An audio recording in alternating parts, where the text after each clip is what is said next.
Most everyone is aware that the LDS Temple Endowment shares common elements with the Masonic Rite.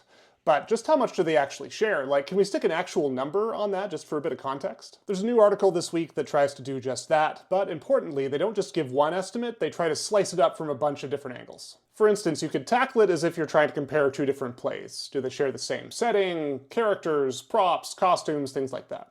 And in that sense, there's relatively little overlap, except for the clothing used in the rites. And in that case, there's clear shared influence from the sacred garb worn by Israelite priests in the Temple of Solomon. How about the conceptual content of the rites? For that, there's definitely key phrases that show an undeniable connection. But if you break it down sentence by sentence, only about 17% of the endowment shows even a loose connection to the Masonic Rite, and that's counting a bunch of duplicates.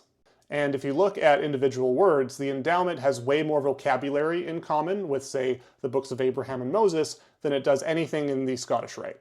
And interestingly, the endowment seems to have a stronger connection with early Christian instructional material, including the 4th century lectures of Cyril of Jerusalem, which Hugh Nibley had noticed way back in the 70s. All told, that context should probably have a bit of weight when we consider whether we think Joseph Smith merely plagiarized the Masonic Rite, or if it served as a trigger for genuine inspiration.